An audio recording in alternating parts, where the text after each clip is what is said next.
Josué, capítulo 1, versículo 9. Não foi isso que eu ordenei? Seja forte e corajoso, não tenha medo, nem fique assustado, porque o Senhor, seu Deus, estará com você por onde quer que você andar. Senhor, te agradecemos pela tua palavra, fala aos nossos corações. Senhor, que eu esteja, ó Pai, sensível a ouvir ao teu Espírito Santo, para entregar aquilo que nós precisamos ouvir nessa noite. Obrigado, Pai. Usa o teu servo, perdoa os meus pecados, minhas falhas. Senhor, estenda a sua mão poderosa nesse momento sobre cada mente, ó Deus, cada coração, e concede sabedoria para que possamos ouvir, guardar, praticar, ó Deus, a tua palavra, porque cremos em ti, confiamos em ti. Assim oramos e agradecemos em nome de Jesus. Amém. Os irmãos podem se assentar. O tema dessa mensagem é o Senhor, o Deus que ordena. Primeiro contexto que eu quero trazer aqui nessa noite é exatamente o versículo que nós lemos. Josué, ele estava diante de um desafio muito grande. Talvez você esteja aqui nessa noite, você em casa, diante de um desafio, algo que tem tirado o seu sono, algo que tem perturbado, algo que tem tentado tirar a sua paz. Josué, depois de um período de 40 anos, Moisés liderando o povo, Moisés agora morreu. E Deus chama Josué. Deus vai falar com Josué: olha, Moisés, meu servo, morreu, e agora você, Josué, conduzirá o povo. Você, Josué, fará com que o povo chegue à terra prometida. Você, Josué, vai fazer o povo a começar a já transpor esse Jordão. Muitos desafios viriam, mas no chamado, nós vemos que Deus, ele diz: não foi isso, Josué, que eu ordenei? Seja forte, seja corajoso, não tenha medo, nem fique assustado, porque o Senhor, seu Deus, estará com você por onde quer que você andar. Você está aqui nessa noite porque você tem um chamado.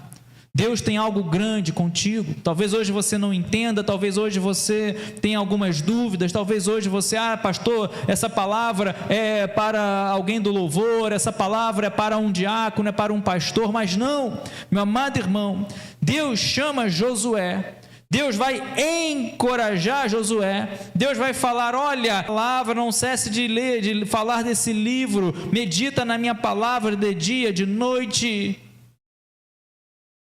Não se desvie para a esquerda, não se desvie para a direita. Porém, o que eu quero falar nessa noite, tem coisas que Deus ordena. E quando Deus dá uma ordem, meu amado irmão, homem nenhum, inimigo nenhum, força nenhuma no universo pode impedir a ordem de Deus. Ordem é uma ordenança. Então Deus está falando: Josué, não foi isso que eu ordenei? Primeira característica que eu quero compartilhar aqui: Deus, ele é soberano. Soberania é algo que você tem o domínio. Vamos aqui, Josué, olha, se é o objetivo, mas Deus não fala, você não vai sozinho. Eu estou ordenando, Josué, eu, o Todo-Poderoso que estou falando, pode ir, porque aonde você colocar a planta dos seus pés, Josué, sou eu que ordenei. Você não está indo sozinho, você não está indo por causa que há um devaneio da sua cabeça, um pensamento, porque você quer, não, Josué, eu que ordenei. Não foi isso que eu estou ordenando, Josué. Então Deus fala nessa noite: seja forte, seja corajoso, não tenha medo nem fique assustado. Por quê? Porque o Senhor, seu Deus, estará com você por onde quer que você andar. O Senhor está contigo. Então lembra, desde o momento que você teve o encontro com Cristo, Desde o momento que você disse sim, que você desceu às águas, que você, não sei, veio à frente e confessou Jesus como seu Salvador. Tem um que está conduzindo a sua vida, tem um que está no controle da sua vida, tem um que conhece, né, os nossos caminhos. Tudo está no controle dele. E quando nós falamos que Deus ordena, primeiro ponto que eu vejo aqui, na sua vida cristã, no seu chamado, você não venha dar espaço à timidez, você não venha dar espaço, ao medo, que você não venha dar espaço à incredulidade. Josué, mesmo com todo o desafio que tinha, não vou entrar aqui, não quero pregar sobre Josué, foi apenas para introduzir essa mensagem, não quero entrar aqui dentro do contexto, mas Moisés tinha liderado o povo 40 anos, o povo tinha Moisés como líder há 40 anos, agora Moisés morreu. Muda o presidente que está ali há 4 anos hoje, o mercado abala, os índices mudam, imagina 40 anos um líder, uma mudança de liderança, levar a uma terra, e você conhece, distante a uma terra que era dominada por gigantes, era uma dominada que os próprios espias, quando viram, se consideraram como gafanhotos. Sabe o que é isso? Muitas vezes é assim. Você olha para você e se acha pequenino diante da situação que você está, você se acha incapaz, acha que não vai resolver sozinho, e é verdade, sozinho muitas vezes nós não vamos conseguir resolver nada, mas tem um que ordenou, meu amado irmão, a vitória, a bênção na sua vida, você não está vendo, você nem espera, mas no momento certo, na hora certa, vai chegar na terra prometida, e a vitória será grande, a vitória será muito grande. Seja forte, seja corajoso, porque tem um que ordena, tem um que está no controle. E quando nós falamos assim, o Deus, ele é o Deus que ordena. 1 Reis, capítulo 17. Então, primeira característica no nosso chamado, na nossa vida cristã, você não está sozinha. Então Deus te ordena, Deus ele está contigo, Deus te comissiona, Deus te envia. E 1 Reis 17, primeiro livro dos Reis, capítulo 17, eu quero ler o versículo 1, que diz assim: Então Elias, todos encontraram? 1 Reis 17. Então Elias, o tesbita, dos moradores de Gileade, disse a Acabe: Tão certo como vive o Senhor, Deus de Israel, a quem eu sirvo, não haverá orvalho nem chuva nos próximos anos, a não ser quando eu disser. Então veio a palavra do Senhor a Elias, dizendo: Saia daqui, vá para o leste e esconda-se junto ao ribeiro de Querite, nas imediações do Jordão. Você beberá a água do ribeiro, e eu ordenei aos corvos que sustentem você naquele lugar. Quem está entendendo já pode glorificar, já pode dar o glória a Deus. Acabe era o rei em exercício. Acabe fez coisas terríveis, escolheu práticas pagãs, permitiu a idolatria, praticamente entregou o reinado nas mãos de Jezabel. Você conhece a história, não quero adentrar nos detalhes. Mas Deus vem com juízo sobre Acabe, Deus vem com juízo sobre o povo. Deus chama o profeta Elias e fala: olha, Elias, vai até o rei, pode falar na cara do rei, não temas. Você pode falar para ele: olha, tão certo como vive Deus, tão certo como o Senhor vive, não vai chover, não vai ter orvalho, não vai ter chuva, uma gota nos próximos anos, a não ser quando Deus disser. Está aqui no versículo 1. Parece uma coisa boba, parece uma coisa simples, mas, meu amado irmão, falta de chuva, falta de água, escassez de água é juízo. Na Bíblia nós vemos muitos significados. E a escassez dela, um dos significados é o juízo. Animais morrem, vem a crise, vem a miséria, o homem planta, não dá fruto nenhum, vem a miséria, vem a crise, vem, enfim, períodos terríveis por causa da seca. Hoje é assim. O homem tem que tentar lidar com a tecnologia para tentar suprir com água E ainda assim, com toda a tecnologia que nós temos hoje, ainda mais o homem aí, né, o homem que eu digo, o ser humano, destruindo ainda mais a natureza, a seca era algo terrível. E Deus usa o profeta Elias para repreender e falar: não vai chover, e só vai voltar a chover quando eu ordenar. E Deus vai falar para Elias: olha, Elias, eu estou falando para você, agora você vai sair daí de perto de onde está Acabe. Por quê? Porque eu estou guardando, eu estou protegendo. Vai até ali, próximo ao ribeiro de Querite. Mas, Senhor, eu não estou entendendo, Senhor, um local ermo, um lugar vazio, um lugar onde só tem rio, o que eu vou comer, o que eu vou beber? Lembra que tem um que está cuidando de você.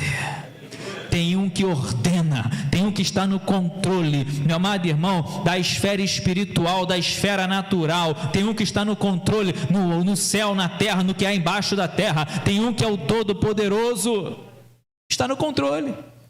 Elias não precisou perguntar nada. Elias não precisou: Senhor, e agora? O que tadinho de mim, coitadinho que... Elias não perguntou nada. Veio a palavra do Senhor a Elias dizendo: olha, saia daqui, vá para o leste, vai até o ribeiro de Querite, nas imediações do Jordão. Você vai ter água para beber.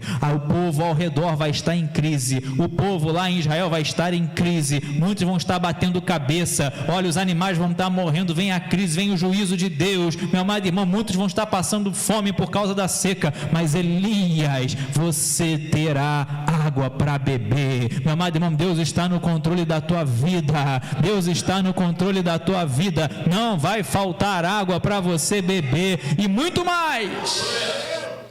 Eu ordenei aos corvos para que te alimentem. Eu fico lendo essa passagem. Deus dá uma ordem aos animais. Deus escolhe uma espécime, os corvos, e fala: olha, Deus poderia enviar anjos, não poderia? Poderia. Enviou comida através de anjo. Olha, se coloque de pé, coma, né, mais à frente, enfim. Mas aqui Deus vai mostrar a soberania dele. Elias vai entender, vai compreender, e nós hoje entendemos, compreendemos que Deus vai usar os corvos diante de uma ordenança divina. Eu ordenei aos corvos que sustentem você. E olha que interessante, Elias obedeceu. Senhor, eu não quero. Eu quero um McDonald's, Senhor, eu quero um Bob's, Senhor, eu quero um fast food, Senhor, eu quero um La Mole, não sei. Obedeça a Deus, obedeça ao Senhor, e você verá o quanto você será abençoado. Diz o versículo 5: Elias foi e fez segundo a palavra do Senhor. Retirou-se, ficou morando junto ao ribeiro de Querite, nas imediações do Jordão. Versículo 6: os corvos lhe traziam pão e carne pela manhã, bem como pão e carne ao anoitecer, e ele bebia a água do ribeiro. Aqui eu vejo Deus cuidando, Deus zelando, Deus provendo, meu amado irmão. Quando nós vimos no primeiro ponto, Deus chama Josué e fala: eu ordenei, Josué. Então, ou seja, pode se levantar o que for, pode nessa trajetória daqui até lá a terra prometida, ter gigante, ter inimigos, ter cidades fortalecidas, podem reis se juntarem com você. Josué, sou eu que estou ordenando, sou eu que chamei, sou eu que comissionei, eu sou contigo, Deus é contigo. E aqui, meu amado irmão, nós vemos que aonde Deus te mandar, aonde Deus te levar, tem a provisão de Deus sobre a sua vida. Aonde você ia querer estar? Senhor, eu não vou sair da cidade não. Vai ter... o rei vai dar um jeitinho de não faltar água, o rei vai dar um jeitinho de não faltar comida. A crise foi severa, que quando Elias volta, meu amado irmão, o rei Acabe manda logo perguntar: ei, cadê o perturbador de Israel? O negócio foi sério. Não vou entrar na pregação, mas o que nós falamos aqui, o Deus que ordena, Deus deu uma ordem aos corvos. Eu fico imaginando, todos os dias, de manhã, eu fico imaginando, todos os dias, ao anoitecer, chegando pão e detalhe, chegando carne. Não foi só pão e pão, não. Lá no deserto, o povo murmurou. Não aguentava mais só comer o maná. Aí o povo murmurou. O problema não é, poderia ter pedido carne, não há problema nenhum. O problema foi murmurar e se comparar, querer voltar ao Egito, ficar com saudade das cebolas do Egito. Isso que foi o erro. Poderia falar, Senhor, olha, nos alimenta com pão, tu és poderoso. Eu creio que nesse deserto o Senhor pode nos alimentar com carne. O problema foi ficar murmurando, Moisés, por que você nos tirou do Egito, Moisés? Trouxe a gente aqui para morrer nesse deserto, Moisés. E começa a murmurar, a questionar. Olha, não faltava nada para a gente no Egito, meu amado irmão. Aonde Deus te levar, tem a bênção, tem a provisão de Deus, porque é Ele que ordena. Você não está nem imaginando. Deus está ordenando pessoas, eu creio. Deus está ordenando, meu amado irmão, circunstâncias. Deus está movendo o sobrenatural. Continue na sua fé, porque Ele é o Deus provedor. Não desista, não desanime. Você não consegue nem imaginar, mas Deus já está vindo com o escape, com a provisão. Muitos ali naquela cidade, muitos ali em Israel, vão passar fome, vão passar sede, mas não faltava nada para Elias. Na hora certa, no momento certo, no momento que começava a vir a fome de Elias, Elias começava a olhar para o céu e começavam a vir os corvos, e está chegando o alimento, está chegando a comida, está chegando o pão, está chegando a carne. Deu sede, tem um ribeiro só para você, meu amado irmão. Deus que ordena provisão. E aqui mesmo, nós vemos que Deus está no controle de tudo. Diz o texto, mas, versículo 7, mas passados alguns dias, o ribeiro secou, porque não chovia sobre a terra. A crise, podemos dizer assim, entre aspas, chegou até ali. O ribeiro secou. Deus poderia fazer com que o ribeiro, no qual Elias se alimentava, no qual Elias bebia, saciava a sua sede, Deus poderia fazer com que esse ribeiro não secasse? Poderia. Deus tirou água da rocha. Mas o ribeiro secou. E o que acontece muitas vezes no dia de hoje? Murmuração. Senhor, está tão bom aqui, eu tenho água, Senhor, meu ribeirinho, Senhor, não me, secou. As pessoas não entendem que muitas vezes quando a água também seca, se você está na direção de Deus como Elias estava, é porque tem um propósito muito grande ainda por vir. Deus está proporcionando mudanças, Deus está proporcionando grandes coisas. E as pessoas às vezes ficam apegadas, mas o meu ribeiro secou e agora vou morrer de sede, e agora o que será de mim, o que será da minha vida? Não chovia sobre a terra. Tu acha que Deus perdeu o controle? Tu acha que Deus não vai ordenar mais nada? Tu acha que Deus vai falar, agora se vira, Elias? Diz o texto, versículo 8, então a palavra do Senhor veio a Elias, dizendo, levante-se e vá a Sarepta, que pertence a Sidom, e fique por lá. Ali ordenei a uma viúva que dê comida para você. A ordem de Deus agora é para uma viúva. Olha que interessante. Deus poderia ter escolhido alguém com mais recursos? Poderia. Mas aí é muito fácil.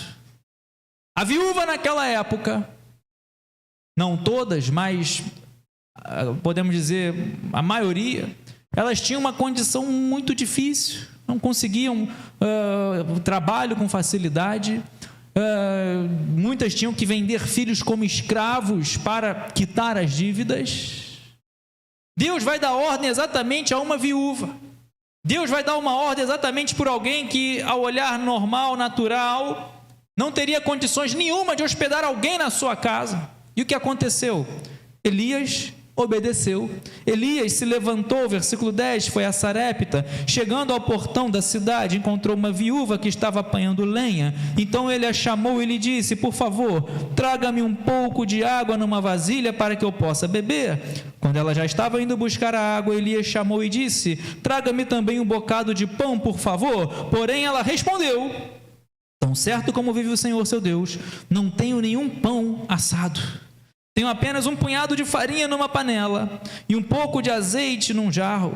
E como você pode ver, apanhei 2 pedaços de lenha e vou preparar esse resto de comida para mim e para meu filho. Vamos comer e depois morreremos de fome. Quando Elias, preste bastante atenção, quando Elias vai até Sarepta, ele vai sabendo que Deus já tinha falado, que Deus já tinha ordenado a essa viúva alimentá-lo. Eu fico imaginando essa viúva recebendo essa ordem divina. Eu fico imaginando talvez eu, ali nesse contexto, nesse quadro, vendo uma mulher que a expectativa dela era morrer. Eu fico imaginando você já cansado de viagem. Sua jornada está cansativa? Persevere, irmão, não desiste não. Eu fico imaginando Elias cansado de viagem, tanto que assim que ele chega lá, ele vai logo pedir água, prioridade, e depois vai logo pedir pão. Qual a sua necessidade hoje? Peça a Deus. Pastor, mas olha, eu estou hospedado numa casa de uma viúva que a perspectiva dela é pior que a minha, morrer. O objetivo, o plano dela é comer o que faltar, o que tinha, o resto, e morrer com o filho. Olha, vou comer o restinho que eu tenho aqui. Talvez você esteja assim hoje, ou conheça alguém que a perspectiva é a pior, é morte. Talvez você esteja assim, pessoas ao seu redor que você acha que não consegue mudar esse quadro. Só que o que acontece? Se Deus levou você, meu amado irmão, Deus ordenou a uma viúva, mas ao nosso olhar ela não tem condições de alimentar ninguém. Essa viúva não tem condições de suprir ninguém. Essa viúva não tem condições de alimentar, de acolher ninguém. Mas entenda que quem ordenou foi Deus. Não é para ficar olhando para o pouco da farinha, não é para ficar olhando para o resto, não é para ficar olhando para as circunstâncias, mas é para olhar para aquele que está no controle, para aquele que ordena. A ordem foi dada, Ele é o Deus que ordena. Há uma viúva que pudesse estar ali alimentando Elias. Talvez você esteja em uma circunstância, em um projeto, em um propósito, que a ordem dada é impossível. Talvez a circunstância seja improvável. Talvez você faria como ela, né? Então, me dá um pouquinho do seu resto e vamos morrer junto. Não sei. Depende de como está a nossa fé. Talvez, eu acho que minha amada irmã diz, né, alguns psicólogos, que você só vai saber realmente a atitude que você tomaria quando passa realmente pela circunstância. Eu não sei qual seria a minha atitude. Deus te leva para um lugar para ser alimentado por alguém que está em perspectiva de morte. Mas por quê? Porque nós não temos que olhar o natural. Nós não temos que olhar dentro do razoável, não. Temos que olhar com os olhos da fé. Elias, eu ordenei a uma viúva que te alimentasse. Então o que Elias faz? Diz para ela, não tenha medo. Olha só, né? Deus sempre encorajando. Nessa noite, meu desejo é encorajar você, encorajar seu coração, encorajar a sua alma, meu amado irmão. Não tenha medo. Elias vai falar, vai, faz um pão, me dá o que você tem. Olha só. Olha o que Elias vai fazer com essa mulher. O que ela tinha que era para a sobrevivência dela, a última, teve que dar, teve que ofertar, teve que acreditar. Isso é o que nós fazemos no dízimo, no momento de dízimos e ofertas. Dizimamos, ofertamos porque acreditamos num Deus poderoso, porque acreditamos nas promessas de Deus aos dizimistas e aos ofertantes. Ela deu o que ela tinha, ela ofertou, e o que acontece? Assim diz o Senhor: a farinha da panela não acabará e o azeite do jarro não faltará até o dia em que o Senhor fizer chover sobre a terra. Ela foi e fez segundo a palavra de Elias. Comeram, ele, ela, sua casa durante muitos dias. A farinha da panela não se acabou e o azeite do jarro não faltou, segundo a palavra do Senhor dada por intermédio de Elias. Porque se Deus ordenou, não tem crise, não tem escassez, não tem nada que vai impedir, que vai mudar a ordem de Deus. Senhor, você errou, me levou para a casa errada. Senhor, olha, me levou para a viúva errada, é aquela ali mesmo. Meu amado irmão, não é assim que nós temos que ver, não é assim que nós temos que enxergar. Nós temos que entender e crer. Se Deus mandou, prepare o seu coração, porque o milagre, o sobrenatural vai acontecer na sua vida, diante dos seus olhos. Tem que ter fé, varão. Tem que ter fé diante dos seus olhos. Então, o terceiro ponto, nós vemos aqui, direção e provisão, Deus ordena. Mais um ponto, Jonas 1,17. Jonas, capítulo 1, versículo 17. Jonas 1, 17. Diz assim. Você conhece a história de Jonas? Vou apenas ler o versículo. O Senhor fez o quê? Ordenou que um grande peixe engolisse Jonas. E Jonas esteve 3 dias e 3 noites no ventre do peixe. Vemos aqui, apenas um breve resumo. Deus chama Jonas para pregar em Nínive. Jonas desobedece, vai fugir para não vai querer obedecer, vai fugir. Na travessia no mar vem uma grande tempestade, lançam a sorte, cai sobre Jonas. Jonas fala: olha, o problema sou eu, me joguem no mar. Não, como pode me jogar no mar? Jogam Jonas no mar, a tempestade é dissipada. Mas quando Deus tem um propósito, nós vemos que Deus mesmo assim não permitiu Jonas perecer. Deus queria, claro, deu uma outra oportunidade. Se Jonas continuasse relutando, uma hora do que você. Mas nós vemos aqui a soberania de Deus. Não foi um grande peixe, aleatoriamente, e o peixe estava passando por ali, viu Jonas, e olha que alimento saboroso. Não. Nós vemos aqui que talvez, não está aqui, mas Deus já estava trazendo esse peixe lá, às vezes de águas longínquas, águas distantes, mas Deus já estava trazendo esse peixe muito antes da tempestade acontecer. Não sei. O que eu sei é que Deus deu ordem a um grande peixe para que fosse lá e engolisse Jonas. Sabe o que é isso? Cuidado. Alerta. Nós vemos que na desobediência, Deus também vai ordenar circunstâncias, animais, pessoas, para que nós venhamos a viver um conserto. Cuidado. Não pense que Deus só vai ordenar bonança, provisão, milagre, suprimento. Amém, Deus faz tudo isso. Mas no momento da desobediência, cuidado. Nós vemos que Jonas vai fazer uma oração. Você já viu a oração de Jonas dentro do ventre?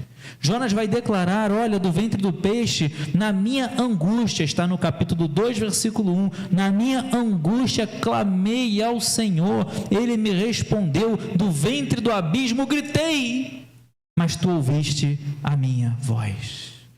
Jonas vai ter um momento de reflexão. Jonas vai declarar no versículo 5: águas me cercaram até a alma, o abismo me rodeou, algas se enrolaram na minha cabeça, desci até os fundamentos dos montes. Enfim, Ele vai declarar: tu, porém, fizeste a minha vida subir da sepultura. Versículo 6. Talvez você esteja assim. Deus ordenou um grande peixe, Deus ordenou uma circunstância, uma tempestade, não sei, para que nós venhamos aprender, para que nós venhamos verdadeiramente agir, para que nós venhamos verdadeiramente obedecer. Talvez você esteja assim como Jonas, na angústia, talvez você esteja, águas cercando a sua alma, talvez você esteja no mais profundo abismo, mas tem um que, se você orar, tira a vida, faz subir da sepultura, mesmo do ventre, você grita e Deus ouve a sua voz, é o que Jonas declara. Mesmo no abismo, mesmo no fundo do poço, talvez você colhendo coisas que você plantou, talvez você colhendo, levando consequências amargas por escolhas erradas no passado, mas Deus tem algo novo para a sua vida, amém? Deus tem algo novo, Deus tem algo novo, meu amado irmão. Deus ordenou a um grande peixe, olha só, para que viesse poupar a vida de Jonas. Depois de um tempo, aquele peixe vai colocar Jonas na terra, na areia, e Jonas vai cumprir o propósito, o chamado. E o que falar de tantas outras passagens? Jesus, mestre, tem que pagar imposto, como vamos pagar o imposto? Tá bom, Pedro, vai lá, pode pescar. O primeiro peixe que você pegar vai ter uma moeda. E vai dar para pagar o meu imposto e o seu. O que falar de tantas outras passagens que nós vemos na Bíblia? Deus no controle, Deus conduzindo, Deus ordenando, meu amado irmão, Deus ordenando, Deus movendo corações, Deus usando autoridades, Deus usando reis. Dario. Vemos lá, quando você lê, por exemplo, Neemias, Esdras, Neemias, vai pedir ao rei para que pudesse voltar para Jerusalém e reconstruir a cidade, e o rei autorizou.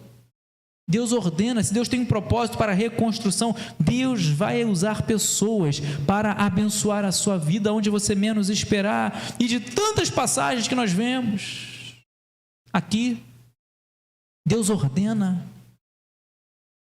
Deus é soberano, Deus está no controle. E eu encerro Números 23, 19, olha só. E eu gostei muito porque o Ministério de Louvor tocou esse hino, né? Deus de aliança, Deus de promessas, e vem totalmente aqui, né, corroborando a palavra. Números 23, 19, diz assim, um texto que falou muito ao meu coração agora no final desse ano. Números 23, 19. Eu sei que já está projetado aí, mas eu faço questão de abrir na minha Bíblia para não perder, né, ali Números 23, 19 diz assim: Deus não é homem para que minta, nem filho de homem para que mude de ideia. Será que, tendo ele prometido, não o fará? Ou, tendo falado, não o cumprirá? Se Deus falou, Elias, é uma viúva que vai te sustentar, não importa a situação dessa viúva, é ela que vai te sustentar. Elias, se é para você ir para um rio, é lá que você será sustentado. Por quem? Eu vou dar a provisão. Se necessário for, eu dou ordem aos corvos. Se necessário for, eu dou ordem a um grande peixe. Se necessário for, eu dou ordem a um peixe pequeno pegar uma boca e levar. Meu amado irmão, precisamos entender que precisamos viver pela fé. Se Deus falou, se Deus ordenou, Ele não é homem para que minta, nem filho de homem para que se arrependa. Se Deus falou, pode preparar, tem que perseverar. E eu encerro com Josué. Iniciamos com Josué, encerraremos com Josué. E é o último versículo, 21, 45, que diz assim, Josué 21, 45. Nenhuma promessa falhou de todas as boas palavras que o Senhor havia falado à casa de Israel. Tudo se Mais forte, tudo se cumpriu, nenhuma promessa falhou. Deus não é homem para que minta, nem filho do homem para que se arrependa. Se Ele falou, se cumprirá. Meu amado irmão, e Deus falou, Deus tem algo muito grande para a sua vida e tenha certeza que se cumprirá. Meu desejo nessa noite é que você guarda no seu coração. Deus está no controle da sua vida. Você não está aqui à toa. Deus não trouxe você aqui à toa. Deus, Ele ordena médico, ordena autoridade. Deus ordena pessoas. Deus ordena animais. Deus está no controle da sua vida, ainda que venhamos muitas vezes ter que ir para um ribeiro distante, ainda que muitas vezes temos que estar indo a lugares que você nem imaginava, ainda que você tenha que fazer coisas, circunstâncias, pregar a uma cidade, porque a missão de Jonas não era fácil, tinha que pregar para Nínive, diz lá que era uma cidade violenta, sanguinária. Meu amado irmão, seja onde for, Deus está contigo, aonde você colocar a planta dos seus pés, e é Ele, é Deus que ordena. Então nesse momento, se coloque de pé, feche seus olhos, coloque a mão no seu coração. Talvez você esteja assim, como Josué, com certeza, ainda com toda a fé, com toda a obediência, mas ser humano, ficamos muitas vezes apreensivos, ficamos com medo, ficamos tendência, de aquele desânimo. Não, irmão, Deus não quer ninguém desanimado, amém? Deus quer te levantar, Deus quer que você se levante de uma maneira forte, fazendo parte desse exército do Senhor. Talvez você esteja assim, sem perspectiva, ou pior, com a perspectiva daquela viúva. Olha, o pouco que me resta, eu vou comer, eu vou morrer com meu filho, não vai ter mais nada. Ainda vou ter que sustentar um homem, um profeta que Deus está mandando vir até aqui a minha casa. Como? Talvez a sua pergunta nessa noite seja: como? Como vencer esse problema? Como vencer essa enfermidade? Como vencer? Meu amado irmão, lembra que você ora, você clama, você serve, você louva, você adora ao Deus que ordena, ao Deus que está no controle de todas as coisas. Senhor, em nome de Jesus, elevamos a Ti a nossa oração e Te agradecemos, porque o Senhor cuida de nós, o Senhor está no controle das nossas vidas. Perdoa, Pai, nossos pecados, nossos erros, nossas falhas. Somos sim pequeninos, ó Deus, mas nos ajuda, nos auxilia, Senhor. Traz o renovo, traz o fortalecimento, Pai. Precisamos tirar de nossas vidas as coisas